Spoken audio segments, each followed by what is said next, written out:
Tópico 3. A igreja se pronuncia. Vou fazer aqui a leitura para que fique mais esclarecido. Na página 62. Como a igreja de Antioquia fora palco do início da controvérsia e enviara seus mensageiros para expor a questão aos apóstolos e aos líderes de Jerusalém, a ela foi enviada a resposta por escrito. O texto ressalta que os egressos do farisaísmo e criadores da contenda não detinham qualquer autoridade. Enaltece e reconhece a autoridade apostólica de Barnabé e Paulo e credencia os emissários Judas e Silas a falarem em nome da igreja.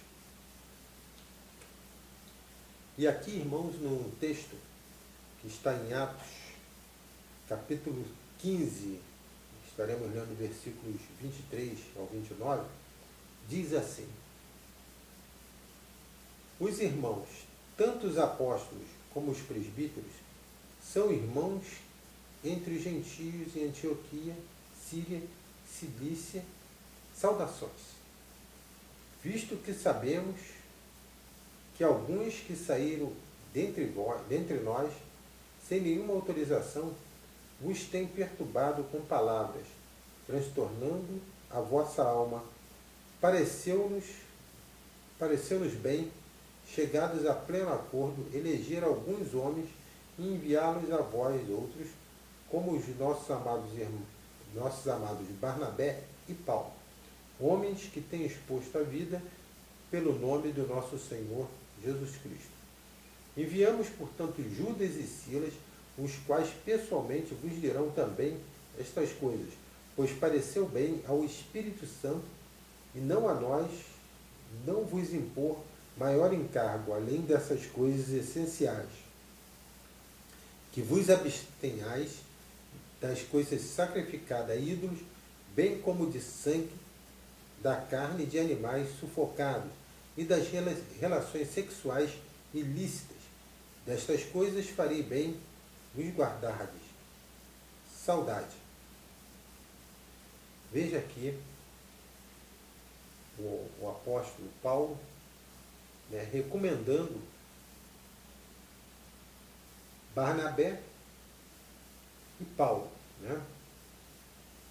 Barnabé e Paulo, falando de si próprio, e também Judas e Silas. Estão sendo investidos de autoridade apostólica para o quê? Para instruir a igreja, E que igreja é essa, irmãos? A igreja de Antioquia. Por que a igreja de Antioquia? Porque lá foi o nascedouro dessas questões, que veio trazer o quê? Uma ruptura, Nem que trouxe uma ruptura, Na verdade, ali estava se formando uma cisão, um cisma, que poderia o quê? Dividir a igreja. Mas os irmãos reconheceram a autoridade apostólica de Paulo e dos seus emissários, dos seus enviados, e descredenciaram esses irmãos, como Tiago, por exemplo, que vinha trazendo estas questões da antiga aliança, que estava pautada onde? No farisaísmo, na lei.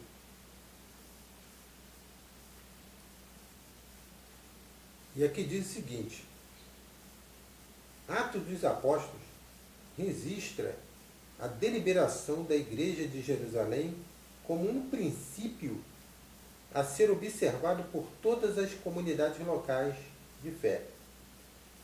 Em Antioquia, o parecer trouxe grande alegria e paz, o que impulsionou ainda mais as missões gentílicas. Veja, irmãos, esta deliberação da Igreja de Jerusalém foi utilizada como padrão um padrão a ser seguido por toda a comunidade cristã. E trouxe paz.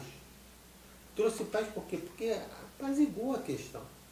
Né? Ela alinhou a igreja, alinhou a linha doutrinária da igreja nascente, da igreja primitiva. Outro texto muito interessante está aqui em Atos, capítulo 15. Estaremos lendo do versículo 30 ao 35, Novo Testamento na linguagem de hoje. Diz assim: então mandaram que os 4 partissem, e eles foram para Antioquia. Lá reuniram os cristãos e entregaram a carta. Quando estes a leram, ficaram muito alegres com as palavras de ânimo que havia nela. Judas e Silas, que eram profetas, falaram muito com os irmãos, dando-lhes ânimo e força. Eles passaram algum tempo ali, e depois os irmãos, fazendo votos de boa viagem, os mandaram de volta para aqueles que os tinham enviado. Porém, Silas achou melhor ficar ali. Mas Paulo e Barnabé ficaram algum tempo em Antioquia. E eles e outros cristãos ensinavam e anunciavam a palavra do Senhor. Então veja o cuidado dos apóstolos, né, irmão?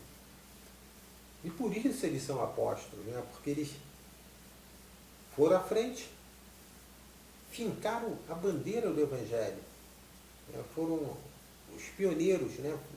E era necessário que se enraizasse na igreja a doutrina pura e simples, né?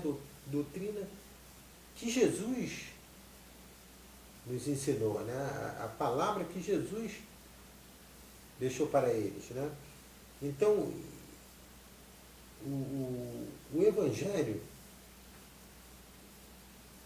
vamos dizer assim, o Antigo Testamento e o Novo Testamento se completam. Jesus é a revelação do Antigo Testamento, né? Jesus é a palavra de Deus encarnada. É. Todo o ensinamento, toda a doutrinação, toda a lei e todo o cumprimento da lei, Jesus o fez. Jesus, ele cumpriu a lei. Jesus é o cumprimento da lei.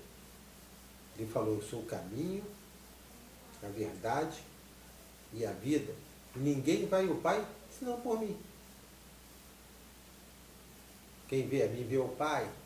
Jesus era o cumprimento da palavra. Jesus é aquele que os profetas anunciavam, né? Então, as obras mortas, os sacrifícios, a circuncisão,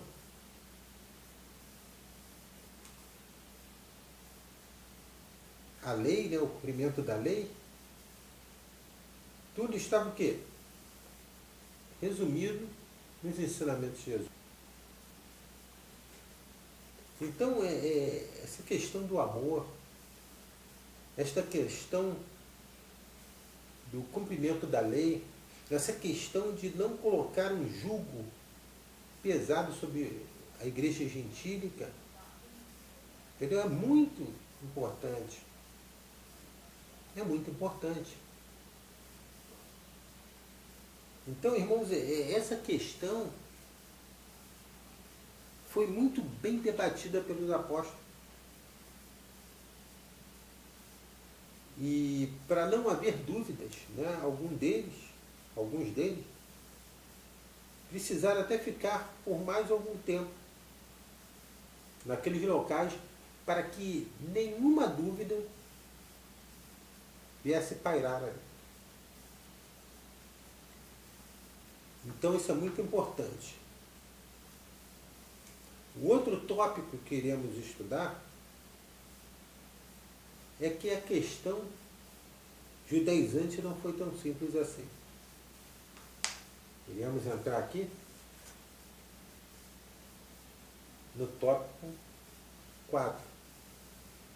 A questão judaizante não foi tão simples assim. Vejamos aqui.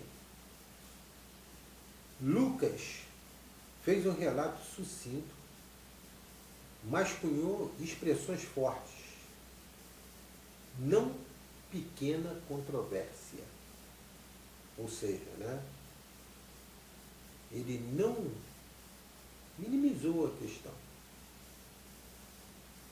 Ele falou que não pequena controvérsia. Não é uma coisa simples. E diz aqui o seguinte, meus irmãos. Insurgiram-se alguns da seita dos fariseus, ou ainda, vos tem perturbado com palavras transtornando a vossa alma. A questão não foi pequena, e não deve imaginar de que da noite para o dia os cristãos judeus aceitaram os cristãos gentios sem qualquer traço de preconceito. Quer dizer, teve que haver toda uma orientação, toda uma doutrinação. Isso tudo à luz do quê? Da palavra de Deus. Tudo à luz dos ensinamentos do Senhor Jesus. O preconceito precisava ser quebrado. E isso era um problema histórico. Era um problema histórico. Né? O que eram os gentios para os judeus? Na carta aos Gálatas, motivada pela incursão de cristãos judaizantes nas igrejas fundadas por Paulo em sua viagem missionária, a exigência da circuncisão ainda era debatida. Falsos mestres estavam desviando os cristãos gentios do evangelho genuíno que Paulo anunciara e exigindo outra vez a observância da lei judaica. Nós já falamos bastante aqui. Então não foi um probleminha à toa, um problemão. Foi um problemão. Em sua argumentação, Paulo reforça a sua autoridade como apóstolo dos gentios no reconhecimento que ele obteve dos líderes da igreja de Jerusalém. Então Paulo estava investido de uma autoridade. O texto que iremos ler agora em Gálatas, capítulo 2, do versículo 7 ao 10, vai demonstrar isso. Diz assim: antes, pelo contrário, quando viram que o evangelho da incircuncisão me fora confiado, como a Pedro o da circuncisão, pois aquele que operou eficazmente em Pedro para o apostolado da circuncisão, também operou eficazmente em mim para com gentios.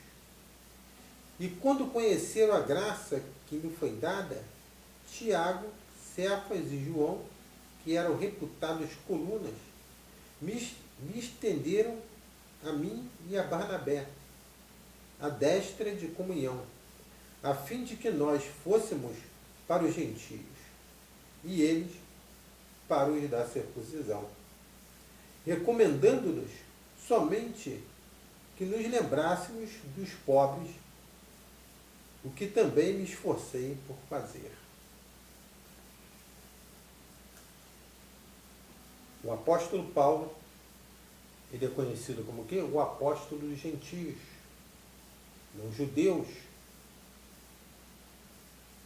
os da não circuncisão,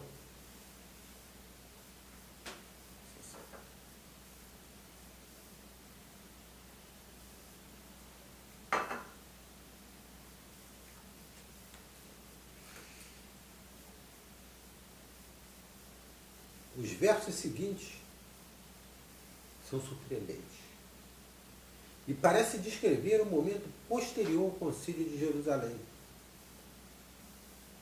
Paulo censurou os líderes por aceitarem a resistência que tinham os não-judeus. Tanto Pedro como Tiago pareciam preocupados em manter-se afastados dos gentios para não ter que se explicar aos judaizantes. Paulo lhes acusou de dissimulação.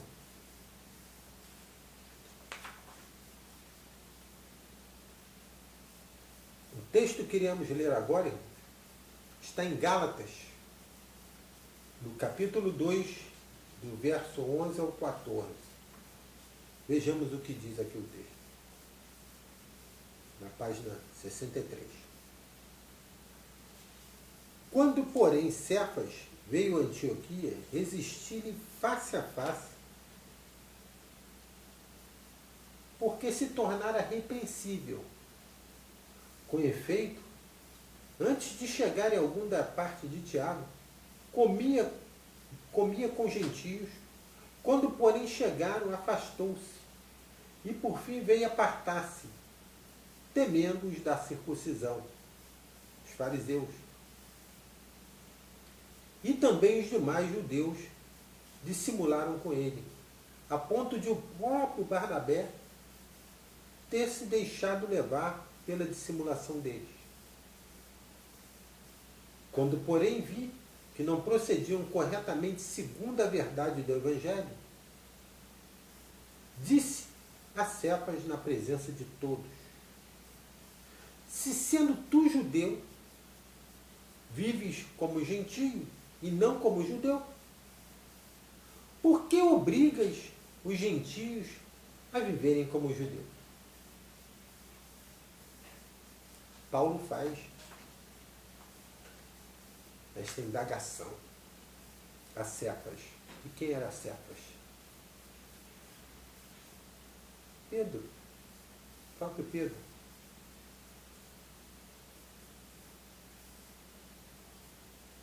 Máscaras.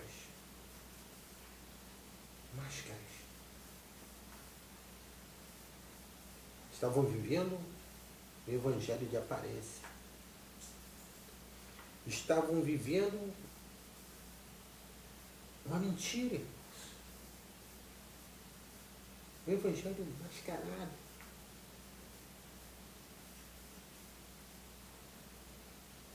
Estavam vivendo de forma preconceituosa. Estavam vivendo o evangelho de duas caras. Longe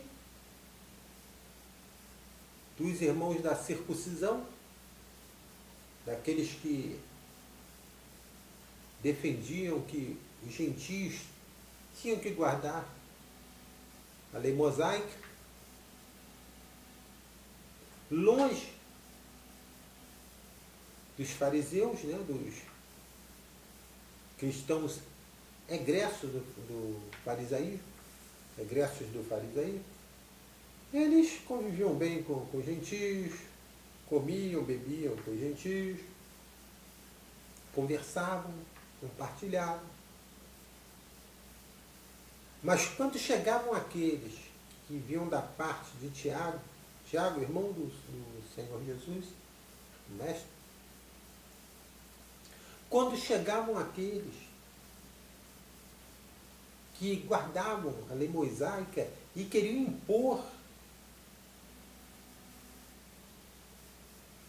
a doutrina dos fariseus, dessa seita judaica, o que eles faziam?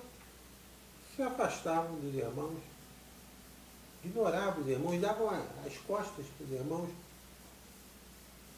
repugnavam os irmãos, ou seja, agiam de forma preconceituosa. E Paulo, quando observou isso, os repreendeu. Os acusou de dissimulação. Irmãos, isso é um amor, é uma forma de amar, e muito importante. Porque Paulo os chamou à luz de quê? Da verdade. E os resistiu.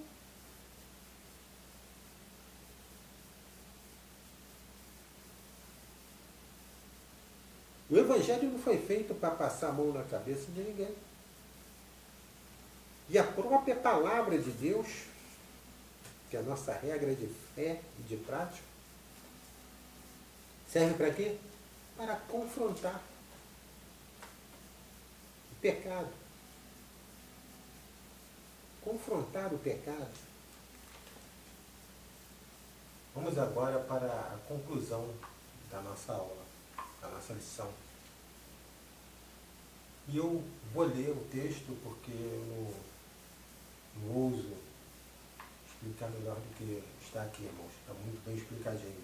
Diz assim: antes, Jerusalém enfrentava uma questão administrativa envolvendo judeus nativos e judeus helenistas. Com a difusão do Evangelho entre os gentios, a igreja enfrentou sua primeira grande demanda teológica. Lucas, como qualquer outro autor bíblico, descreve a história com os protagonistas enfrentando os dilemas e fraquezas humanas. Pedro foi o primeiro grande líder dentro do colégio apostólico quando os 12 começaram a viajar anunciando o Evangelho.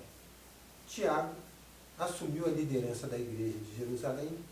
Paulo, apóstolo dos gentios, foi o apologista do Evangelho da Graça,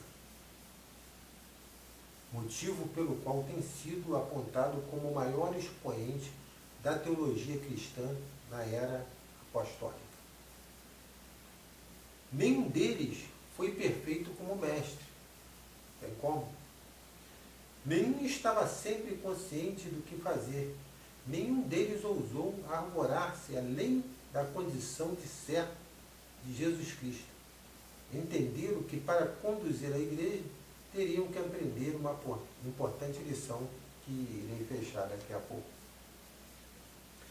O interessante, irmãos, que o autor diz aqui que Paulo era conhecido como quê? Como o apóstolo dos gentios.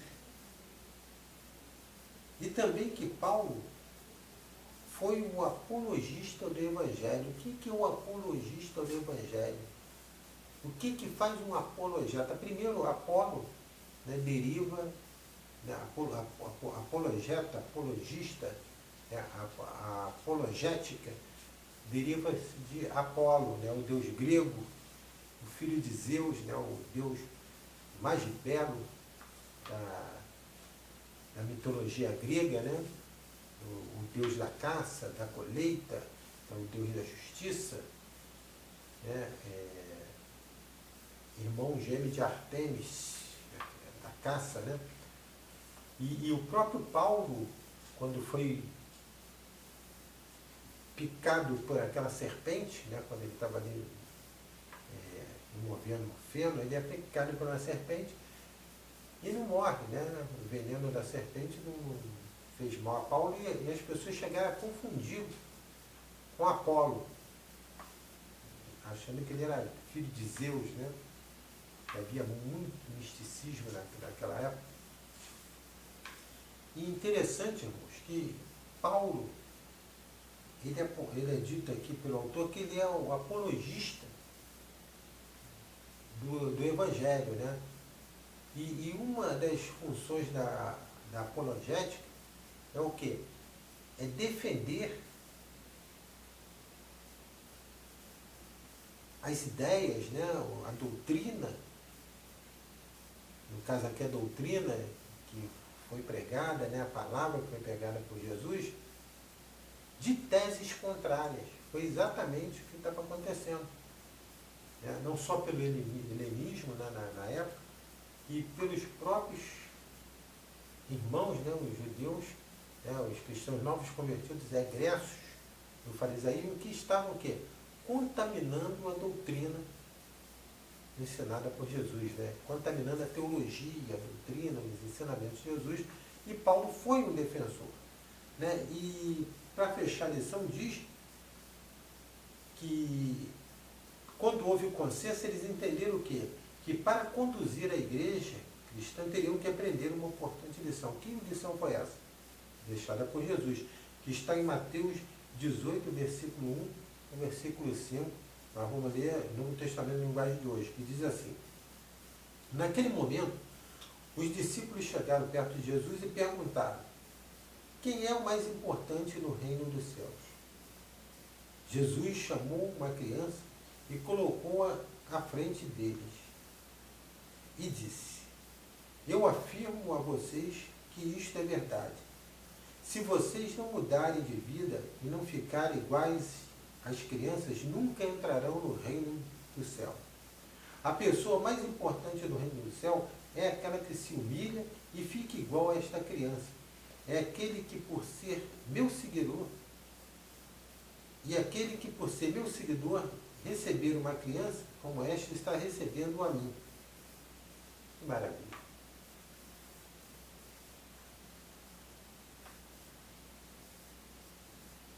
Naquele momento, os discípulos chegaram perto de Jesus e perguntaram: quem é o mais importante no reino dos céus? Jesus chamou uma criança e colocou-a na frente deles e disse: eu afirmo a vocês que isto é verdade.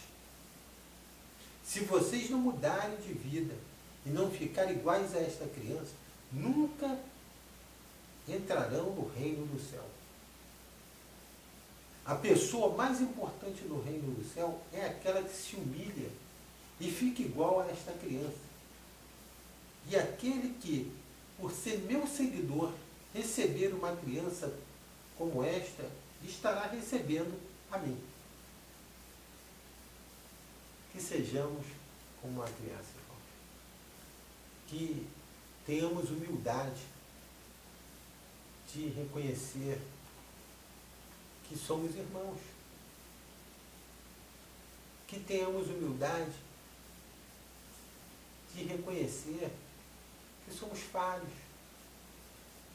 que não somos dono de uma verdade absoluta, que temos que compartilhar uma mesma fé, o mesmo evangelho, uma mesma palavra, né, a sã doutrina do evangelho, que tenhamos humildade de reconhecer a autoridade dos nossos líderes, dos nossos mestres. E é isso, irmãos. Esse é o grande mistério, né?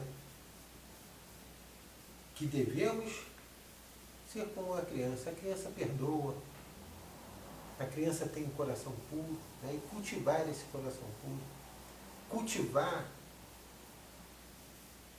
esse evangelho de não trazer máscaras, né? De transparência, de humildade, de amor.